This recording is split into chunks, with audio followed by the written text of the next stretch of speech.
Welcome to No Place Like Home with Mike and Megan Norp, where we believe the center of the universe is your home, and our home, and every other home on the planet. On this podcast, we talk about anything related to that. Parenting, home education, marriage, gardening, food preparation, anything, just as long as it has to do with being home.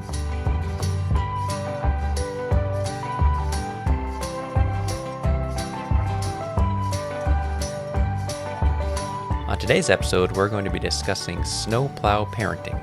Welcome to the podcast. We're glad you're here. Yeah, welcome. We appreciate everyone out there who's listening and have loved seeing all the downloads that are happening. Yes, we definitely look, and it makes us happy. Because it's scary to do a podcast. It is scary. You're kind of putting yourself out there. But we appreciate you being out there. We appreciate you leaving reviews. We've had some awesome reviews that have helped us a lot and have helped us feel really good about what we're doing. Yeah. We thought it might be fun to share a review that we've enjoyed. Or two. Why don't we do that? I got one. This one comes from Love Sarah Wells, and she said, "This is exactly what I need in my life. This is what the world needs." Wow, thanks, Sarah. Wow. More voices sharing truth and championing the ideas of family unity and the importance of the home. I'm so excited about this podcast. I've loved Mike and Megan for years and related to their philosophies on life and family. And I'm just so grateful to them for creating this podcast and sharing their experiences and wisdom. Thank you, Sarah. Literally, when I read that, it made me feel so good. I'm pretty sure I read it when I was feeling a little bit what we call here a vulnerability hangover, where you're really vulnerable. Maybe you go to a party and you try to be funny or you dance. And then the next day you're like, oh my gosh. Are you saying that happens to you on a regular basis? Yes, and you have a vulnerability hangover. Or sometimes you just have a deep conversation with someone and you tell them a lot, and then afterwards you're like, oh my gosh, and you text them. It's like, hey, sorry about that. Please don't think I'm crazy. And I was feeling that exact feeling about the podcast and thinking oh my gosh, what was I thinking? And then I read that review and it really helped. So thank you. Thank you, Sarah. That's great. We appreciate it a lot. This one is from Sen and Val, and it says, "Absolutely love you guys from YouTube and definitely love the podcast. I already feel like I'm a distant cousin, and the podcast just makes me feel as if we're all sitting around just chatting. Super excited for the podcast." Awesome. That's exactly what we hope you would feel. That's nice. Because I know sometimes people are like, oh, it's probably really strange, but I feel like I know you. And I'm like, you do. We really are sharing our real selves on our channel. You don't know everything about us, and we don't share everything. Obviously, privacy is a really big deal to us. Uh-huh. And so sometimes people will Even though we have a YouTube channel. I know. But sometimes people will be mad because they don't see certain things happening or they aren't hearing about certain things. But some things are private, Yeah. And so we have to take that. But you really do know us. And so I'm really happy that you feel like we're just chatting and hanging out. Even if we are kind of sometimes talking about big things. I know. We like to go deep on things. Yeah. So if you were hanging out with us, this is exactly what we'd be talking about. What we talk about on this podcast are just the things that we talk about almost daily. All the time. So you're just kind of getting to hang out and hear what we talk about. So thank you for those reviews. Please, if you're listening, leave a review. We love it and appreciate your taking the time to do that. Also, on the last podcast, we talked about our Patreon, and we've actually got it up and running. Woohoo. And as of today, we have 3 patrons. Thank you so much. Wow. Now, one of those patrons is our son. Andrew. Full disclosure, Andrew's been really nice. He said, "I just want you to be able to say thank you to your patrons." We didn't have, he didn't think we had any at the time, but we had actually gotten one. We had one. I think moments before him. So I'm going to name our new patrons, and I'm going to also specify that who our first ever patron is. You were the first ever. And that is Christine. Thank you so much, Christine. I'm not going to say her last name for privacy reasons, and I don't even think it's on there. No. So Christine, you're the best. Yeah, seriously. We were like, woohoo, we got a patron. And if you were on last week's episode, you heard that we were going to send out a special gift to whoever our first patron was. Christine had not heard that. Not at the time. No, so she didn't even do it for the gift. Just did it. Out of the goodness of her heart. Right, and to get some of the extra stuff she's going to get. So, Christine, thank you for patroning us, or whatever you call it. Patronizing us. And also, another new patron this week is Lindsay, or Hello, Lindsay, maybe. Welcome, Lindsay. I think it's Lindsay. Okay. Thank you, Lindsay. We appreciate it, and we look forward to hanging out with you. Both Lindsay and Christine joined at the Come Over Anytime. Yeah. So that means they'll be a part of our live. We're going to have a live this month. yeah. It's November right now, but we'll get that We'll have a live scheduled. every month, but- Yes, we will. That's part of that level. So we're going to get you on that, and we're excited to have you around. And if you want to find out how you can become a patron of No Place Like Home, you can follow the link in the description of this episode. All right, so before we launch into the actual meat or subject of this episode, we'll talk a little about what's going on in our lives because, hey, we're just hanging out, right? Friends hanging out. Yeah, and you're doing a really great job, Mike, of making sure we do this every week. You're right. Because he definitely has a wife that is always reluctant to do things on time. Well. So he does a really good job of you've learned, we've been married 21 years. Uh-huh. You really have learned, and I don't know how you do it, the magic of getting me to, well, first of all, I'll commit to anything. I am definitely a yes man. You're a yes man. I'm You're like super excited. Sorry, let's do that. But you have learned the magic of holding me to it without making me fall apart. I know that I am really bad at that. But and it wasn't always that way. You've learned, I don't know what it is. Are you going to reveal your strategy? I'm not even sure if I can actually even articulate that to the Megan Wrangling skill. Megan Wrangling. I think it's keeping things light, not making it seem like it's too heavy or there's too much pressure. Not mentioning it too many times. Not mentioning too many times or not mentioning that it's coming up too many times. Yeah. Because I knew we were going to be doing this later today. It's actually, let's be honest, it's 11:15 at night right now. Yeah. But I didn't mention it because I didn't want to put any pressure on you. And then also, I will let you bow out once. I do, because we were actually supposed to do this yesterday, but you weren't feeling it. So I said, okay. And I let it. So if I let it go once. You give me one time, huh? Yeah. Well, I noticed it used to be when not that I always need to, but. It used to be that when you wanted me to follow through with something, you would hound me and say it a lot, remember. I know, I would be constantly doing that. Remember, we're going to be doing that. But I have noticed that you let my conscience prick itself. Because it's because I was downstairs hanging with Elijah. We were having a good time. Uh-huh. I showed him a Marla Catherine vlog, which if you guys haven't watched her channel, she's the best. And I'm hoping they get married, even though they live in different parts of the country and don't know each other. And that anyways, other than that, I think we can figure this out. But and then I was thinking maybe I'll make some popcorn and Elijah's definitely we're having the vibe of sure, hanging out. We're hanging out. We're doing this thing. And then somewhere in the recesses of my mind, I'm Mike's not down here. What's he doing? And then I was oh yeah, he was wearing our podcast T-shirt earlier.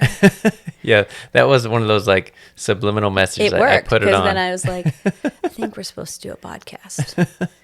And then I put on my big girl pants and I said, oh, Elijah, I think I actually have to go record a podcast. Uh-huh. I'm going to head upstairs. Well, and you said, are we supposed to be recording a podcast? Oh, yeah, I came over to the bottom of the stairs and yelled up to you. If you would have asked me that yesterday, I would have said, well, we were planning on it. But because it was today and we'd already deferred one day, I said, yes, we are. Okay. And then I went back and I got some cocoa. Uh-huh. And I came upstairs. You came upstairs. So here we are. So you do. It used to be hard for both of us because you're really good at making a priority for something and doing it. And I'm really good at making a priority for something and putting it off for 8 years. Yeah. Hitting the snooze button 19 times or something. Well, and I don't, it's not out of laziness on your part. But there's a lot of things going on in your life. I just like to keep it open. Right. I'm going to pencil it in. You do not like being nailed down to something. This is true. Yeah.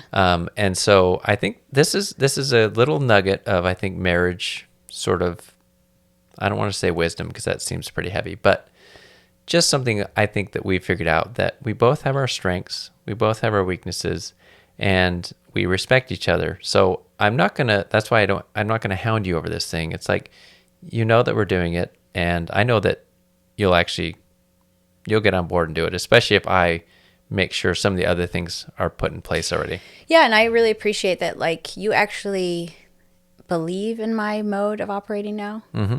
You don't see it as a weakness. You just know that's how I operate. We've kind of come up with a name of Lazy Susan method. Right. That like I have a bunch. You guys know what a lazy Susan is? It's like the little thing in the middle of a table that like has all the things on it and you can turn Yeah. it. I like to have a full lazy Susan, and then I say, what do I want to do at this given moment? And I can turn that and do anything that's on there, right? So because if like I'm like, oh, I'm going to do it. I'm going to make a schedule and I'm going to like make a list of everything I'm supposed to do and when I'm going to do it. Sure. The next day I'm like, never. I will never do not. this. I will not. You can't hold me back. But if it's a lazy Susan method and I have like 4 or 5 things I want to be working on, then it's like my brain's like, Megan, which of these 4 or 5 things would you like to be doing right now? And I'll be like, that I one. picked That that totally one. sounds like a toddler, doesn't it? Like, I'm going to make you feel like you have some sort of control in your life by Right. giving you options. So it used to be that like I was like, oh, I need to stop being that way. But like, I think you've really realized that like I still get things done. Yeah. I just got to definitely. do it my way. Uh-huh. And really like trying to get me to do it the other way, I really don't do it. It doesn't work. Yeah, it doesn't work. So, and it's fine, especially when it's just things that you need to do. Mm-hmm. So I've also learned it's okay. Like I do, when I have my own tasks to do, I have a certain way I do them and you have a certain way, and it's okay that they're different. And when we come together to do something at the same time, that's where a little bit more finesse is required. Yeah. So you guys, all It's of okay. those like lists on the internet, there, let me just say, out in the universe, there is truth, right? There is truth. There's things as they really are. But all those like lists on the internet, like successful people make their bed every day and successful people always go to the store with a list in hand. Bull honky. How do you know? Well, let me ask. You've interviewed every successful person that ever lived, and you know exactly what they do. Like that's like, it's just like, oh, give me a break. Like, so I guess you think because you do it and you're successful, everyone must do it that way. And then all of the rest of us who are like, oh, I don't ever do that, feel like, I guess I'm not successful. going to be successful. And then we try to be exactly like them, and we'll never be successful being like them because we're not them. So, like there are true things in the world, but like how you operate on a day-to-day basis may not be one of them. Because if you're effective and you're happy and you're accomplishing the things that you are setting your mind to, dude, do it. That's it. Yeah. You've done it. Okay, so we covered that pretty well. Now, maybe we should move into the actual topic for today, Yes. right? Correct. We're really just going to get into it. Let's do this. So, like I said before, we're talking about snowplow parenting. Yep. And I'm not sure if everyone is familiar with that topic, but let's just say out front that snowplow parenting is the thing we don't want to do. Yeah. And we're going to talk about maybe some different options to kind of avoid that, right? Yeah. And last week we talked about raising sheltered kids and why Oh, right. we think that's Okay. a good thing. And some of you might think that this is in direct opposition to it. In fact, you might have listened to the sheltered kids one and been thinking, oh, no, I guess you're advocating snowplow parenting or Right. something. We actually believe these are different things and both are equally important. Right. And we're going to try and see if we can communicate that effectively. Yeah, But this is like a teeter-totter we're on right now. yeah, so Can we first, stay balanced? I'm going to find the definition of snowplow parenting on the internet. Okay, so the internet, the interwebs define snowplow parenting. Now, last week, remember, we used the internet definition as a bad thing for the thing that we were doing. So we better full disclosure here. Yeah, this is not from the slang dictionary, though I think that's a valid. It's just you need to know where it's coming from, and some of those were really funny. Uh-huh. At least this one, they have spell check. So this is from WebMD. I'm not going to say that everything Whether on or not there we is can trust definitely, WebMD. like fact, but it says But since we agree with this definition, it's true. Moving forward. Yeah, snowplow parenting, also called lawnmower parenting or bulldozer parenting, is a parenting style that seeks to remove all obstacles from a child's path so they don't experience pain, failure, or discomfort. So Okay. I think this is like what we've talked about forever is helicopter parenting. And that's like a parent who is kind of hovering. Uh-huh. And as soon as any sign of trouble appears, they like jump in and help. Right. Or they're literally hovering with their toddler when they're on the playground, and Or they're like whatever age, yeah. they're there to like all the time. kind of save them before anything bad happens. Yeah, and snowplow At least in their parenting is a mind. lot like that. It's just taking it a step further. This is helicopter parenting on steroids. Yeah, kind of. It's like Except helicopters can fly and it's like where snowplows the don't. helicopter has flown ahead and is like hovering over your future. And they attached a snowplow to it. Oh my goodness. I like snowplow parenting better than lawnmower parenting, because lawnmower, it's like, well, how does it help? It's like takes off a couple inches of grass. It's like, wow, Dude, big that deal. grass is bad news. Long grass. You do Yeah, not I want guess that. so, but it's not that much. And then bulldozer parenting, I think, is like the extreme version of snowplow parenting. That's like destruction. Yeah, so I think of it more like there's some deep snow. It's hard to walk through. So I'm going to go ahead and remove that so you have this really easy thing to walk on. And it is totally motivated by Out of love. Yeah. Yeah. And by wanting the best for your child. Well, that's the thing, man. Let's be clear. We believe that most parents do want the best for their kid. And the question is, how do you go about doing that? And I think snowplow parenting actually can come very naturally. Sure. I don't think it came very naturally 100 years ago or 1,000 years ago or 10,000 years ago. 10,000 years ago? 10,000 years. They didn't even have How do I know? snowplows Maybe then. they did. Yeah, you're right. They didn't even know what that was.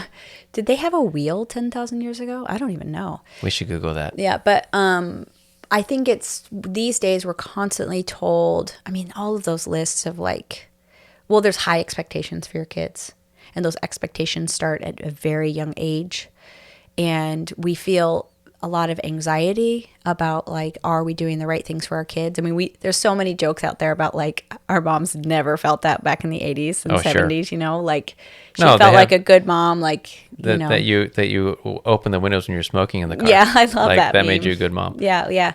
And now it's like crazy, like all the like stuff that we feel pressure to do. And so I think it happens really naturally. Well, also, I think a long time ago, we didn't have time That's to true. be snowplow parents. We were too busy like eking out a life. Yeah, and I think that's definitely true. But I think also just there was a different balance to the family and a different kind of set of beliefs about the roles of everybody in the family. Right. And some of those things were really negative for children. Like, you know, we always hear about like children should be seen and not heard. But I also think some of those were really I think great. that still might be good, actually.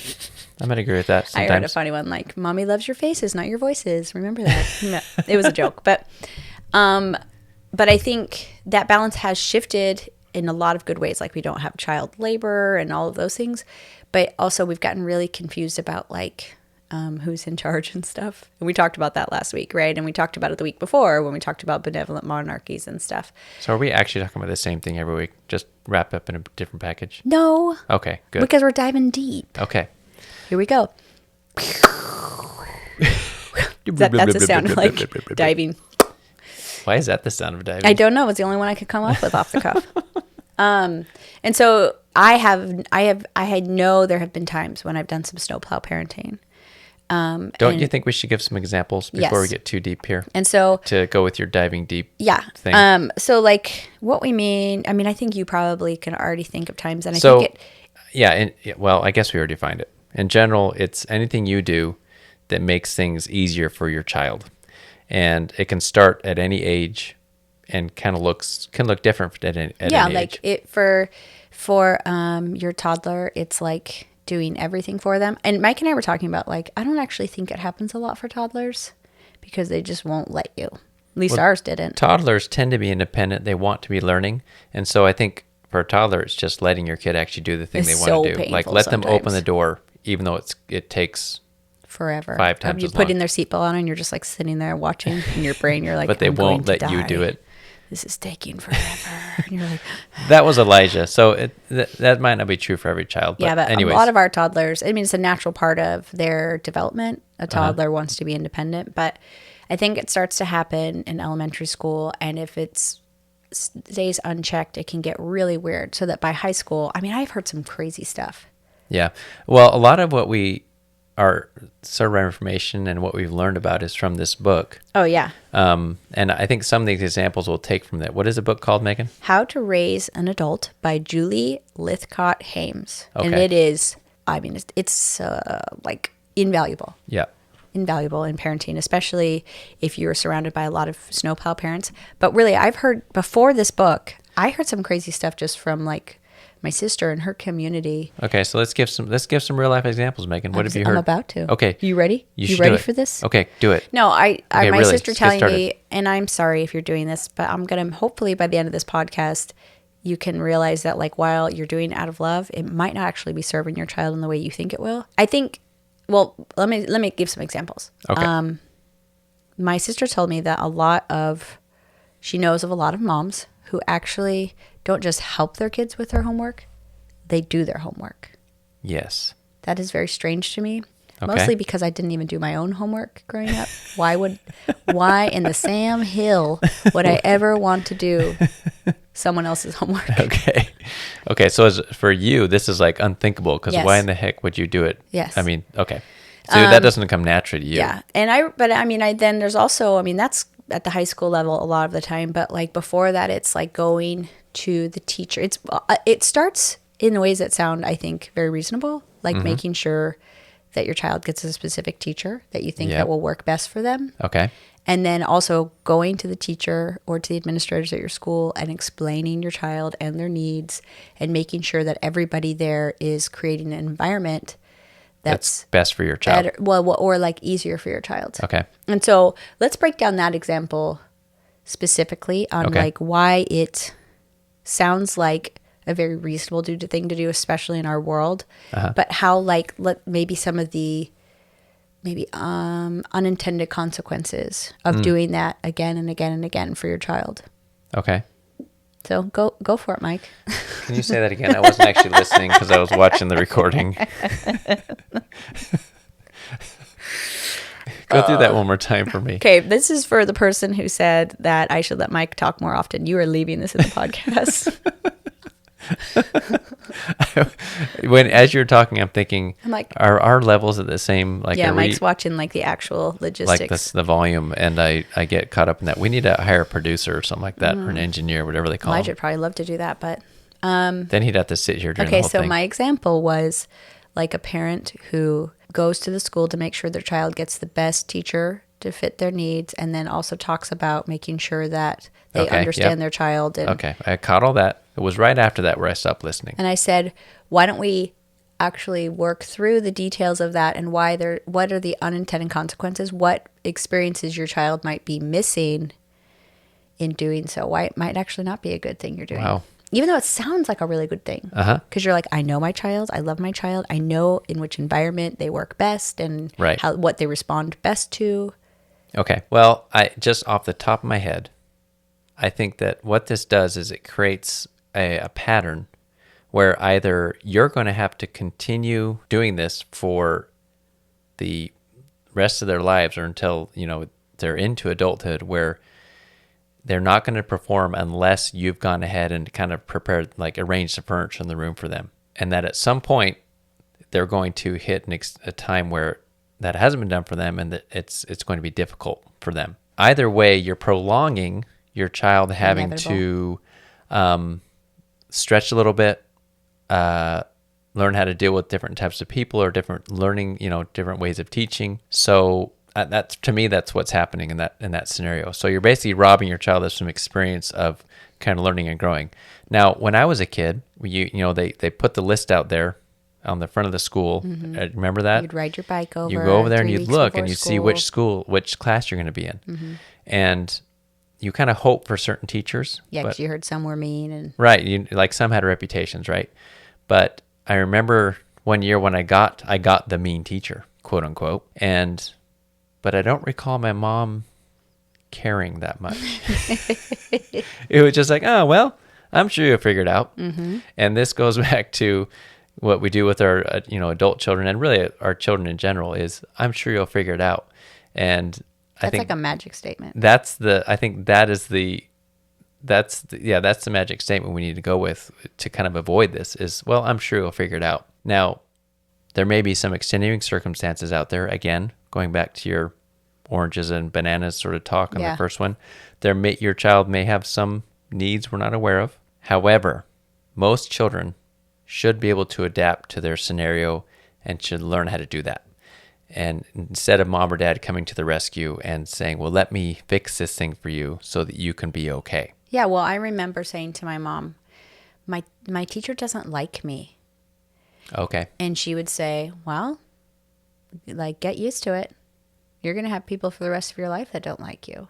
And I think about it now. Here I have a YouTube channel. Uh-huh. and a podcast. And if my mom, with her And an good Instagram, intentions, too. oh yeah, Let's not forget that, the yeah, Instagram. if in her desire to create a happy experience for me, had tried to save me from situations where people might say mean things to me, Uh-huh. where they might vocalize that they don't like me or they don't believe in me. Yep. I never, ever, ever could have become the person that could handle the stuff I get now. I mean, so yeah, let's go back to that example. So like sorry, you're let's not going get to off that track. classroom and you are robbing your child of the experiences that will let them grow deep roots. Because what really, like we started, I think, this idea of snowplow parenting probably 20 or 30 years ago. It became more and more the thing to do. I mean, where you're holding your child back a year so that it's easier for them. They're actually older than everybody else around them. So Well, it's this is easier. what we were encouraged to do that with Elijah, remember? Oh, yeah, when he was totally. starting kindergarten, Yeah, back when 15 he went to years ago. school. And that was a very common practice to keep your child I mean, that's back. like removing tons of obstacles, right? Because they're older than everybody else. So Yep. they're going to outperform everybody and get resources because of that. It's like, dude, the struggle is the way. What I think happens is we all know what the good parts of life are. And we want to hurry and rush our children to the good parts. Mm-hmm. And we've maybe have forgotten that it was the climb that it took to get there that was half, if not more, of the blessing of the thing. Right. Because when you got to the mountain, it meant you grew the muscles and the fortitude to get there. Sure. And so if you're just plopped there from a helicopter, like Or a snowplow. you couldn't climb another mountain, certainly. Nope. You got dropped off, but you're gonna have to be dropped off in the next one. I think that's what you were kind of talking about, like when does it end? Right. It's a letting your child at an appropriate, like let them struggle. So let them struggle to get that seatbelt on. Let them struggle to get their shoes on. And then let them struggle with, learning how to make friends at school. So if they come home and say, nobody talks to me, they don't like the sound of my voice or whatever, it's saying like, oh, I'm sure that's hard. Did people say that to you, Megan? Not till I got older. Okay. I was difficult in kindergarten. I remember some of the things I did, but The poor teachers had to struggle with you. oh Is my that what you're goodness, saying? they did. Yeah, I let them struggle because the struggle is the way. Yeah, But those parents, those teachers are so much learn stronger now. Yeah, but I think that talking to your child about like putting the responsibility back on them, like, well, how do you think you could make friends? Like, what are some of the things you could do? Like, might it help to, and just helping them through that instead of immediately going, oh, how dare they? They should be your friend. And it's like, Yeah. no, people want to be friends with people that are friendly or are enjoyable to be around. Uh-huh. And we all complain about entitled children or entitled adults Right. or like people who think that everybody should conform around them so that they feel good. Well, this is where it started 20 or 30 years ago with this snowplow parenting. And you're going to keep getting the same thing if you do it on these little levels. And so one of the things we like to remind ourselves and remind our kids and others is that like the whole point of this thing is to let them have obstacles that they overcome when the obstacles are smaller and the stakes are lower. Right. Like failure at home in this sheltered environment like we talked about from last Right. week, the stakes are so low. Yeah. Like if you fail at this thing, like literally fail at a class, literally fail on an assignment, or like whatever, like you're not going to be thrown out on the street. No. Like you're Nothing- not going to lose a job. there's You're no not gonna, real like- danger. Yeah. Let them fail and then learn from that. And it's so awesome. It's awesome to when the stakes are so low. And we tell our teenagers that all the time. Like, now is the time to be doing this. Do it now because we pay for your life. Try new things. Start a business. Like, we'll take care of you. Your physical needs are definitely met. Yeah, they're Your met. emotional needs are met. And we'll help you with resources. Now is the time for you to try to learn to climb those mountains. Right. And so that's a great motivation and also I think a framework to see like, okay, I can let my child struggle here because this is a safe place to do it. And why wait until they're adults when there really is more in the balance as far as their life goes? Well, and they won't be ready. The beautiful, like life is perfectly designed where the challenge is when you're 3 is really getting your shoes on. They build on each other. If you hold back, you're right. By the time they get to 6th grade, they can't handle it. Yeah. Okay, but here's the thing. You may be realizing that you have done this. I have had those realizations. But all is not lost. Even if you have a 10-year-old now that has a meltdown every time you ask them to do the dishes, because they literally feel overwhelmed and stuff by it. I'm speaking from experience there, but you think, you know what, maybe I should have required a little bit more at 5 and 6 and 7 so that by the time they got to 10, they could handle this. Yep. But I truly believe in the resilience and the malleability of children, that they will rise to the occasion in not too long. As long as you hold your ground, so to speak. Yeah. And you don't you don't give in, and you don't just do it for them. So it does require, and this is why we talk about it's easier when they're younger to pull those weeds, what we kind of talked about in the last podcast. The younger you can start, the better. But either way. But obviously, Daniel didn't come to our home until he was 14. He didn't. But I'll tell you what, Daniel actually had no problem with this because he didn't have anybody really looking out for him until he was 14. I mean, so. if you want to talk about no snowplow at Ball is a child who's an orphan. But there's other implications with that. But okay, now some of you listening might be like, wait, what? Because I was listening last week and you talked about how important it was to keep your kids safe. And now you're telling me it's not important to keep them safe. And I want to make the distinction between sheltering your kids and snow plowing for your kids. Even in the names themselves, it's important for everyone to have a home where there's no snow inside, right? Like where they're sheltered from the storms of life. Mm-hmm. And I think this is especially we're talking about protecting them from harmful situations, harmful people, harmful ideas, things that might make them really confused about the reality of things, whatever that is. This is not about sheltering them from work, sheltering them from consequences, or sheltering them from challenges. Or from failure. I mean, we talked about with the plants, right? That it's important that when you have these starts and you put them out in the garden and everything, if you put them out too early, they'll like burn. But there are also some plants, like if they get too much sun in the heat of summer, they'll wilt. Like if you have greens or whatever growing in your garden. And so you might put like a little thing over them to protect them from the sun. That's sheltered. Yeah. That's sheltering your plants. Snow plowing your plants would be treating them in such a way that they're never able to develop good roots. Right. And they cannot handle the outside world at all. And I think that has more to do with actual like concrete real world situations. Okay. And so it's maybe doing a little bit more. I mean, it's like where you've gone beyond help and you've gone to doing it yourself. You're just doing it. It's going ahead. I think one of the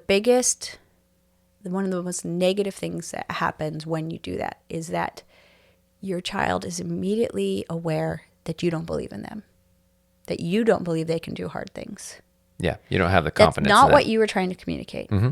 But when you say, I'll go ahead and I'll remove the obstacles, you're telling them, I don't believe you can overcome obstacles. I looked at that. I don't think you're strong enough to get over it. You may or may not actually be thinking those things. No, but that's really what you communicate. Yeah, that's the message that's coming across. And then they think like, I can't do that.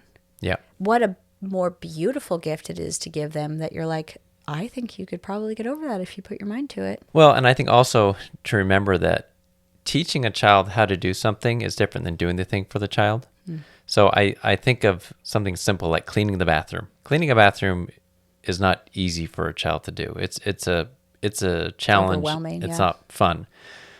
But I don't just say, okay, you have a chore to clean the bathroom. Go do it. What we do is we say, here's how you do it. I show you, and then I expect you to do it and to do it according to these standards. Mike has actually done more than one time, like a live demonstration of how to clean the bathroom or how to do something, because Mike's like our chore man. I go through the steps of the process of cleaning the bathroom, and then here's the rag, here's the cleaner, go do it. And so as a parent, it might be easier just whatever, I'll clean the bathroom, because what's going to happen is they're going to clean the bathroom. They're not going to do as well as you would have done it. And you're going to have to go back and say, actually, you missed that spot over there and you got to do this over here. And they got to go back and do it again. And then you got to go back and check again. So it's sort of a process. And I think what happens is, I think reason why snowplow parenting has become more common is not just because of culture, but also because our children are incredibly overscheduled. This is very true. And so, like they've been in school and then they went to their piano lesson and then they went to their soccer thing. Right.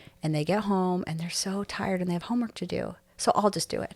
I'll just clean the bathroom for them, or I'll just like get their homework started or whatever, because they need their sleep. And it's like, okay, that is actually true. But why don't we actually pull back so that they can carry the load of their own life? Right. If they're incapable of carrying the load of their own life and all that's expected of them, then maybe you need to pull back on some of those other activities. Okay, so you're saying maybe they drop can't a few do of the soccer. things. Right. If like you're doing their homework for them, Yeah. maybe they can't do soccer. Yeah. Or maybe you're going to find out about a school that doesn't require so much homework. Sure. I mean, I'm a huge believer in that. Because, no, I was just listening yesterday that a study about how, like, homework, they've done the research. Like, nobody does any better on tests or in absorbing information according to the amount of homework. They don't correlate at all. Okay. So, like, there are schools now that go to, like, a no homework policy. Sweet. I know. Man. That sounds awesome. Yes. I Well, think actually, I must have gone in a time machine and traveled back. No. Well, I mean, we would contend it's better just to school at home. But well, anyways, that's what we've chosen, right? Yeah. Because you have to like go, wait a second. Like if I'm always snowplow parenting for my kids because it is like I have to, then maybe the they won't be able priorities to that have been survive set in their without life. it. And so that is a huge thing that happens. It's not just because they're tired, but because we have this incredible pressure to prepare our kids for college. They have to get into a good college, so I have to do these things, and all the other parents are doing them, or whatever. And it's like, dude, you don't have to do any of these things. You need to take a step back and go, what are we doing? What are we doing? How is this serving us? And we talked about this a couple episodes ago, but like none of those things are a requirement. They just kind of happen. Like, oh, this is a good thing, and this is a good thing, and this is a good thing. It all just adds up before you know I think it would blow like our grandparents' minds the way we work. Like, sure, how fun is it that your kids are playing baseball? And then now, I mean, it's gone to crazy town levels for kids and the expectations. It's year round. There's competitive league, there's school leagues. I mean, but all we're this not even stuff. talking about sports. We're talking about everything. Yeah. And I was at a toddler class at church, and there was just mom chit chat going on. And there was a mom there talking about her, I think she's 4, and saying that she had put her child in one like activity and that hadn't stuck. And then they put him in a different activity. And it was like, if one of these doesn't stick really soon, like, I don't know what I'm going to do. Right. I'm like, what are you talking about? I'm like a 4-year-old. What are you talking about? Why does anything need to Now, stick I don't right now? actually think it's her problem. In fact, I remember when I was at the park with Elijah, he was probably somewhere between the age of 3 and 5, and there were some moms talking, which I just have to tell you, I'm so grateful that phase of life is done. I am so bad at small talk, and when everybody's sitting on the benches watching the kids play is my worst nightmare. Megan is not a small talk. No, so girl. like either I can't think of anything to say, or I go right into conversations like this one, and everybody's like, "Wow, geez, intense, heavy stuff." Yeah, but one of the moms was saying they were talking about preschools. We are literally talking about like 18-month-olds and 2-year-olds at this point. Yep. And how she was doing this one preschool, but she quit it because she did not believe they were academic enough with her 18-month-old. I'm not kidding you guys. What the heck? I know, and I was like, what? I forgot this story. Yes, I was like, what? She feels this pressure. This is not something she's made up. But here's the thing. You don't have to, like, you can go have a wake-up call and go, whoa, whoa, whoa, whoa, whoa. This isn't working. None of us are having a good time, and we're having to do all sorts of weird things and end up creating really weird dynamics in our life, like me doing my child's homework, or like they aren't required. There's nothing required of them at home with chores. We need to think about some things. And so I think that's I think snowplow parenting is a natural outcropping of that. Okay. As well as all those other cultural things about like how to be a good parent and, Well, yes. So there's two things going on there. One is you're saying that just our culture of over-programming children has created this monster where kids actually cannot handle all the things that are thrown at them. So mom or dad has to step in and pick up the slack somewhere. Or go ahead and start removing obstacles. Right. So they're they're just trying to make it so their child can get through. So the answer to that is maybe drop a couple of those activities so that your kid can actually do all the things that are on their plate. And And then there's also the cultural idea of, if you look on the internet, all the things about what you need to do to be a good parent, all the things you need to say or do or not say, and this overemphasis on doing it just right or what you're going to screw your kid up. We don't want to look bad, right? We don't want to look bad in front of other people. So it's sort of the culture of like, that's what a good mom does. She goes ahead and she makes sure that her kid can get where they need to go, and I got to move all this stuff out of the way. And like, let's think about this.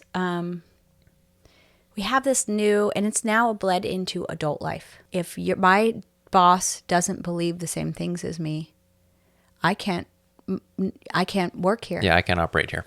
I don't feel safe. Yep. Because maybe that person's mom or dad always went ahead and made sure they feel safe. Uh-huh. And the thing is, it's like, wait. That's safe in quotes, by the way. Yeah, because they've never faced obstacles. Maybe they haven't ever had a boss that was mean to them or didn't like them or thought differently than them, and they had to navigate that, right? Uh-huh. But like, no story, no inspiring biography was ever about somebody who like crumpled in the face of adversity. That's the best of humanity. When no matter what the circumstances, no matter what people say or believe about you, no matter what, if they hate you, you carry on and you overcome. Right. And it's like, have we lost that? Have we forgotten that? That like, that's when humans are amazing. Yeah. Not when everybody coddles them or everybody makes sure that they feel good and that I think we should be kind to people. Sure. Yeah. But like thinking that you can't be successful unless everybody is kind to you or everybody supports you. No, dude, I'm sorry that you feel that way, because you're going to miss out on like really, really digging in deep and overcoming. So again, you're robbing your child of the chance to do that while they're at home. While the stakes are low. To dig deep in scenarios that for them require some kind of perseverance or whatever. But again, there's not that much at stake. It's not a job at stake. It's not a marriage that it's at stake, or anything else that's more adult as far as consequences go. Yeah, and we look back in history and we tell these stories about where like, there's some person who wants to do something. Let me think of like Little Women, right? Okay. And Jo wants to be a writer, and she goes to this guy, and he's kind of like hard on her, and she has to really like struggle, work really hard until she writes this masterpiece. We look back at those stories and we see that it's probably wrong that they didn't believe in her because she was a woman. Sure. And so to remedy what is that, the takeaway though? To remedy that, we then try to go ahead of our children and make sure that they never have those experiences. And we try to tell everybody, you always have to see my child. You have to validate them. You have to believe in them and never say mean things to them. No, that was the wrong remedy. Uh-huh. The remedy was to make more Joes. Right. People that can Strong go to children. people that say, hey, I don't believe in you because of your race, your gender, your identity, your beliefs, whatever it is. And they say, well, watch me. Yeah. That's sad for you because I'm going to prove you wrong. Those are the kids we want to raise. And the way that you do that is by letting them see themselves come up to an obstacle, maybe even feel terrified. Sure. But then overcome it so that someday they can go, you know what? I've done hard things before. I can figure this out. Yeah. I can do it.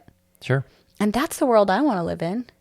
We will never be able to get rid of all of the bullies in the world.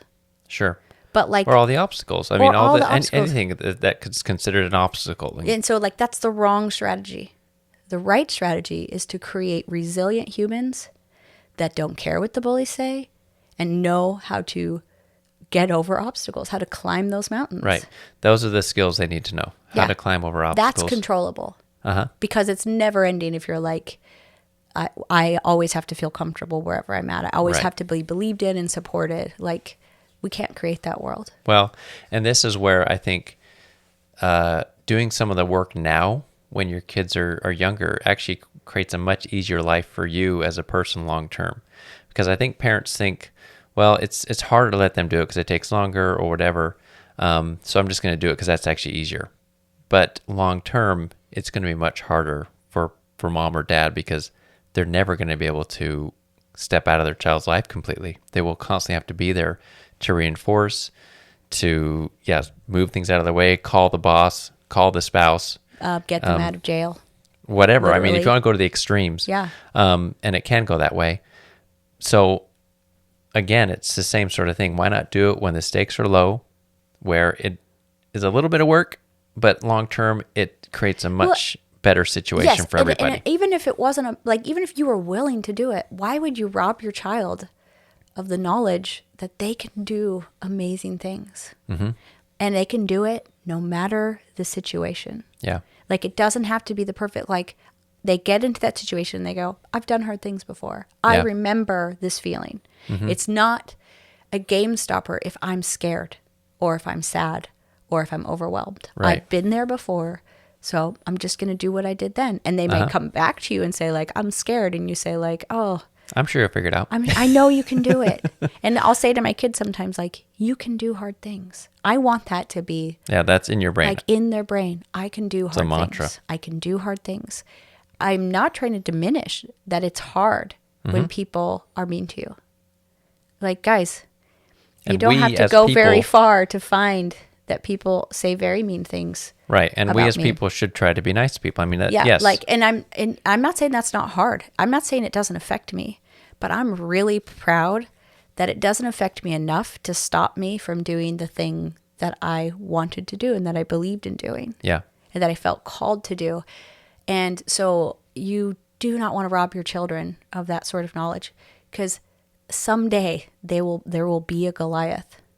Yeah. And you won't be there. That no matter what, no matter how much we try to teach and how much legislate and require, somebody will find a way to be mean to your child. Or there will be some obstacle. Something will happen that will be hard. And so it's being so, and you know, you guys may be preaching to the choir, but I think sometimes it's nice for the choir to get preached to, right? Because like, It feels good. you feel so alone and you feel like, am I crazy? Uh-huh. And it's like, no, you're not crazy. They're crazy. That's never going to work. Or am I a bad parent maybe? Or yeah, like, am I mean? Yeah. When I'm like, dude, and they'll figure it out. They don't need that. I'm like, you got it. You Yeah, know, or like that. I we say- don't like, you'll be around another parent sometimes and like their child will fall and they'll like way coddle them. Well, this goes back to the old playground, because I was thinking this as you're saying that, and this is more maybe helicopter parenting situation, but some kid falls off, onto the bark, which is soft and isn't whatever. And there's two ways to approach it. Either you rush over and pick them up and dust them off and tell them they're, are you okay and all this, or you sit on the bench and say, you okay? You do like Get a up. lean over, like, you okay? Yeah. And they get up on their own, they brush themselves off, and they go off and Even play. when they're crying, you're like, oh, I think you're fine. I Yeah, don't see well, anything. that is one of our favorite things to say is, you're fine, you're fine. Not that we shouldn't consider people's feelings and, whatever. I don't want to diminish. But you do. real No, pain. but we really do. Right? Like, Yeah. pain is not the worst thing that can happen to you. Yeah. Struggle. I'm gonna say something. This is a real thing I'm about to say. Ooh, real thing about to drop right now. Yeah, Yes. I saw that TikTok. I don't have TikTok, but sometimes, people They share come TikTok through on other on- platforms, saying that she had a really hard upbringing, and so did her husband, and it was really hard, and like literally, they think it would have been better to have been aborted. Okay. Okay, guys, because we have created a worldview in the media, in movies, that struggle is the worst thing that could happen to you. Uh-huh. Like, because she struggled as a In life. child, Yep. it would be better to not exist at all or to have been killed before the struggle. Right. That's crazy. Struggle is what we used to believe, that struggle is what made you into an amazing human. Overcoming it, getting stronger, like the weight actually increased your capacity to carry. Sure. I am not advocating putting loads on your children's back that like abuse and trauma, but I'm saying like those are really inspiring stories. Yeah. When people go through very dark times and overcome. Sure. So struggle is not the worst thing that can happen to you. In fact, a lot of times normal struggle, right, is very, very important and it's like a gift. Sure. Yeah. And robbing your children of that gift is robbing them of the chance to become incredibly strong, Right. capable human beings who can do wonders. So that blows my mind for many reasons. Uh-huh. But I think it's sad that they really think it's better to be dead than Than to go struggle. through hard things. Yeah. And that's where we've come. Yeah. That's really like the extreme final vision of snowplow parenting. That it would be better for them like, not to that exist. struggle is incomprehensibly bad for a person. Right. And if they have it, like, life is not worth living. Right.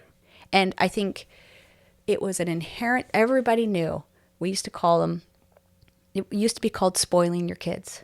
Yep. And we think of it like now we've got little spoiled brats, but you should think of it more like spoiled food. Like, you ruined a really good thing. Yep. It's spoiled now. Get out of the way. Let them struggle and grow into these like oak tree of like of a human. Like, well, and the beauty is that, again, we believe in the resiliency of children, especially because we've seen it in our own kids. absolutely. And so, And I'll tell you another thing. I'm saying a go real ahead. thing again. Yep. Getting real. How many adoptive parents, out of the desire to help their children through the trauma, will make their children's trauma their identity? Put it back on the kid again and again, like, you've been through this trauma, that's why you respond this way. And also, they're treated differently because of that than Like they're a victim if there's now. other Like, children they're in the home. broken. Yeah. They're broken and they're not capable of being a normal person now. And like, it's all because of you. Like, you are what happened to you. And we work really hard with our kids that we have brought home through adoption to not let their past be their identity. They were something through that all, Right. something before it and something after it that happened to them, and it shaped them, but it's not who they are. So Esther's one of our daughters, and she did come to our family through adoption.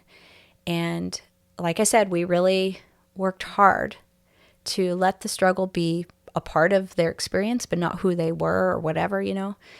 And she got onto a adoptee group on Facebook, you know, sometime in the last year, and was really surprised at how, like, so many of the other people on there, their whole identity was the pain that they had experienced before being adopted, or the pain of adoption. And she was like, well, yeah, I mean, I went through that, but that's not who I am. And so, what I think a lot of those kids have been unable to move past that, and Because it's still their mom, out defining of love, think that I'm going to let you know that that was really hard, and that I'm now going to excuse bad behavior.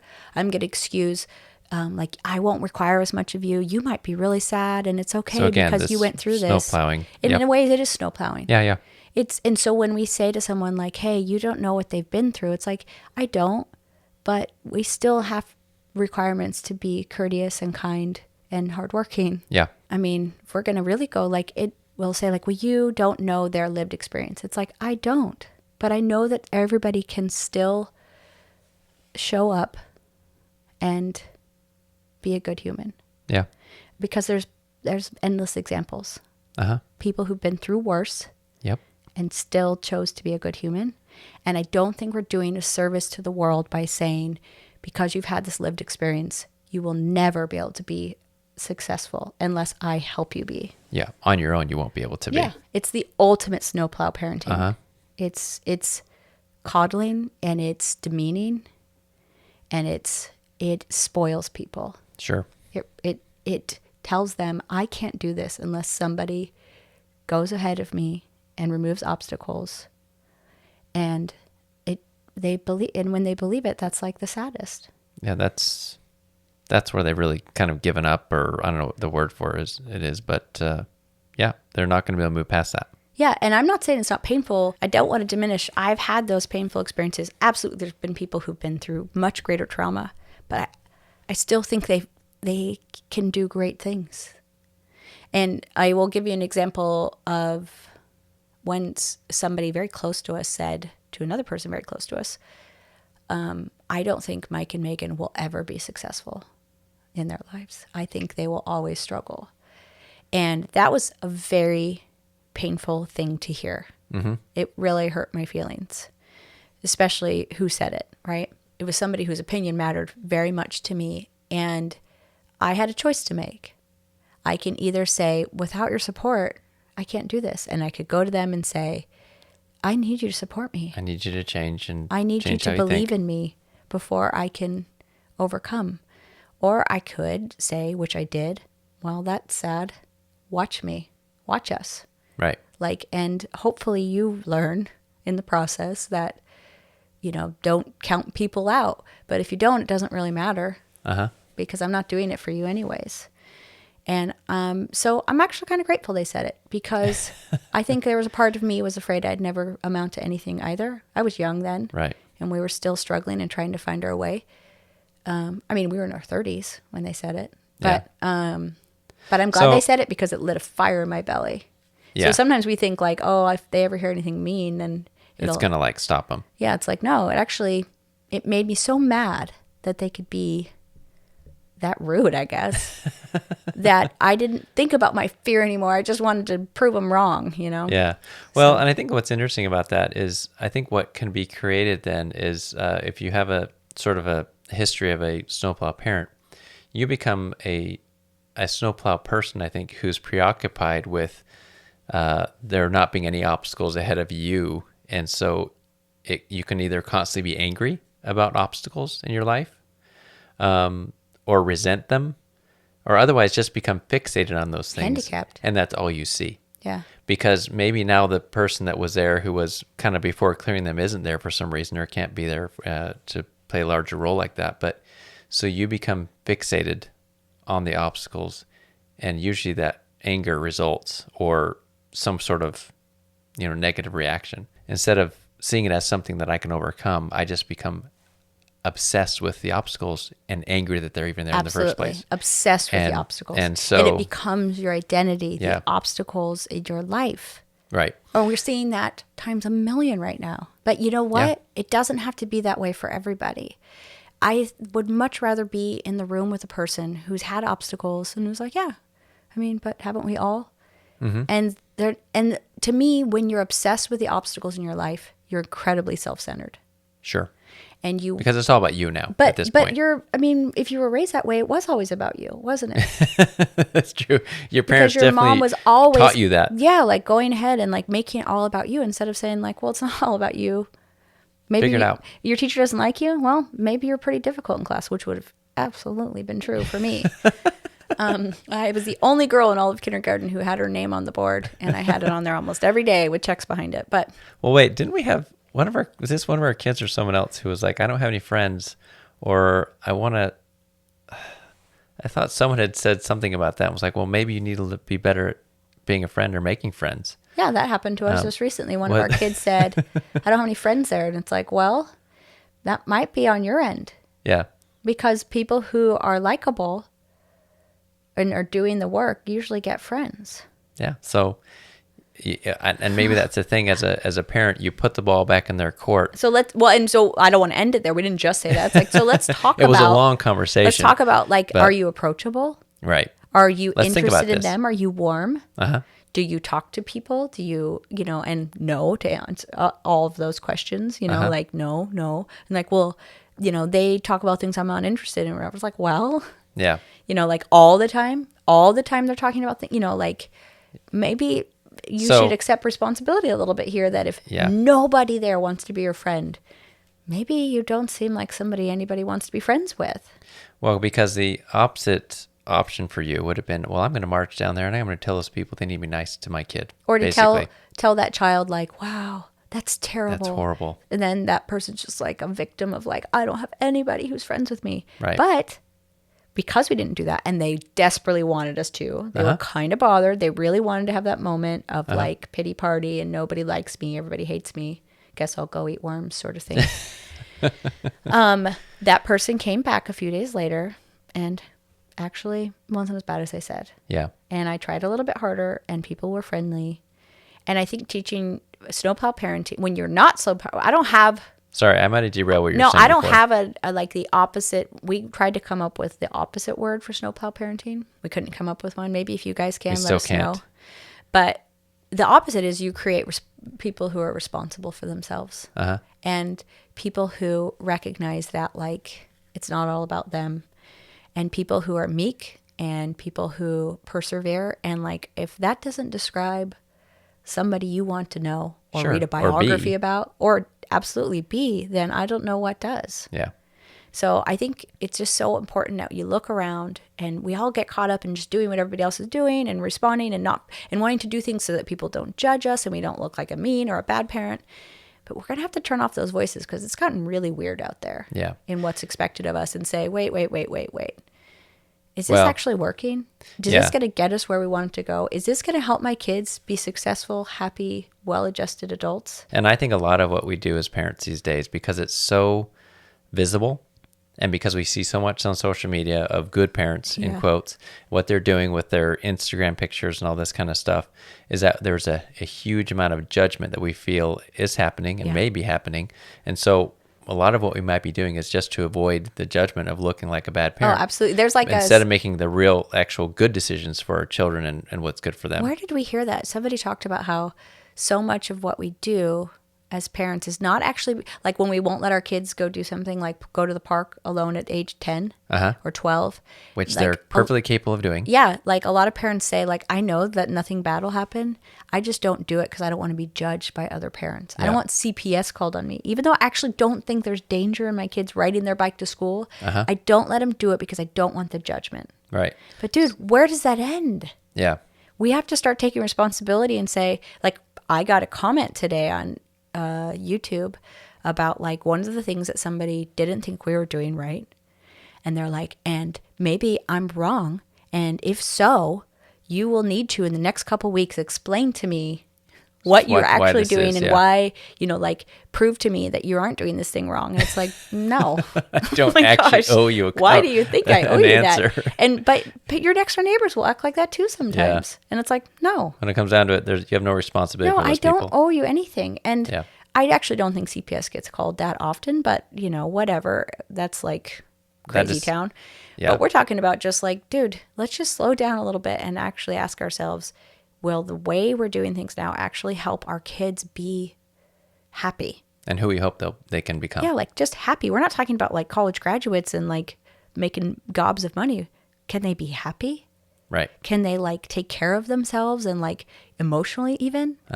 And I would say, if you want to destroy your child's life, snowplow parent. Do it. Go for it. Because that's the surefire way to do it. I know. I don't. Mike's strong, looking at me like, strong wow. language, but I totally believe it. And there's different, what that means might be different for different people. Well, and she, in this book that we referenced earlier, How to Raise an Adult, she goes through some really, she works with, and she worked in college admissions. And so she worked with all these incoming freshmen and their parents and saw the whole gamut. All sorts of crazy stuff. And so I would say she saw the what is it? Not the snowplow, but the, bulldozer parents, and she describes how much they were destroying their kids' lives, right, in the interest of making their lives better. Right. But what she does also have in the book that I wanted to talk about before I keep going too negative. Well, and also probably to finish up here because we're getting time on. One of the things I love in the book, and that all of us need, because we do have this intense desire to keep our kids alive and healthy. Right. That we are scared of when is an appropriate time to, when are we sheltering our kids from legitimate dangers, and when are we snowplow parenting. Right. And she has a chapter in the book about teaching your kids life skills, and she goes through every age things that they should be able to do on their own, where you should not remove obstacles. Like at age 2 to 3, they should be able to help put their toys away. They should be able to dress themselves, maybe with a little bit of help. They should be able to put their clothes in like the laundry basket. Yep. They should be able to clear their plate. That's something you still need to work on. I know, but it's my mom's fault. I'm a victim of it. No, I'll just put everything in there or on the chair next to it. It's the chair. That's no, but like it's really an amazing list. Like, because if you're just like, I don't know, and it's so hard to know, that I really appreciated this list. So you can check it out in her book. Yeah. So give us the name of that book one more time, Megan. How to Raise an Adult by Julie Lythcott-Haims. It's awesome. Awesome book. We actually listened to it. It's a good audiobook. It's a good audiobook, but I like it in paper form so that you can go back to that list, because you're like, wait, what was on that list again? You're like scribbling it. So we borrowed my brother's copy, and I was able to pull that out today. So what I hope, I don't want to lay this down too heavy on people, that as you're listening to this, you recognize that the ways that maybe you can adjust in your life, but for your children, but knowing that kids are resilient. We all make mistakes as parents. We all mess up sometimes. We don't do things right, but we can always improve, and your kids will respond to that improvement. So I hope you're empowered to know that, okay, here's some ways I can adjust. And I also hope that a lot of you are like, amen to all of this. Yeah. And it may be us telling Noah about the flood, as it were. Yeah. And but man, Noah probably would have loved for one of his neighbors to say, like, hey, I think man, it's going to flood too. It's going to be awesome. He's like, do you? Me too. Thank you so much, because I was starting to feel crazy. So we're here with you, man. And that's why we started the podcast. I will definitely have a vulnerability hangover tomorrow from saying this. It's okay.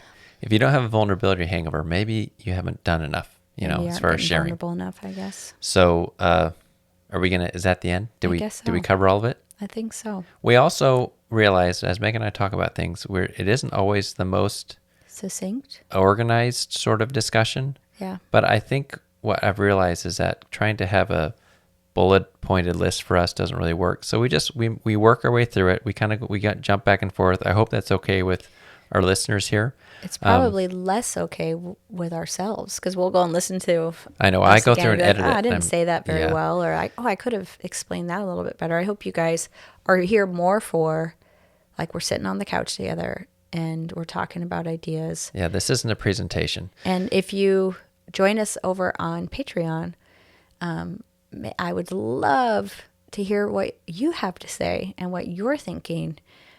So they can be really like we're sitting on the couch together, and because we hear from you as well. Yeah, have a little more back and forth. So thanks for listening. We hope that this is helpful. Again, we hope that it helps you make a home, which is truly a special place for your family, and where your kids can grow up and be happy and healthy and great adults someday. And we enjoy having you around. So if you would also leave us a review on the podcast here, that does help. It just only if it's a nice one. Only nice only nice reviews. This is where I request that you snowplow for me, remove obstacles, and write nice reviews. This is called snowplow reviewing. That's snowplow right. Reviewers. We don't mind those. I don't mind being coddled in my reviews. But if you leave a review, it makes our podcast look that much more legitimate to those who are passing by, and they might stop in and listen. Otherwise, that's it. Thanks, right? Guys. Do we still don't have a great outro, do we? No. That's okay. That's okay. We'll just end it. We'll end it. We end it here. Okay. All right. Hope you have a great day, and we will talk to you again next week. Next time.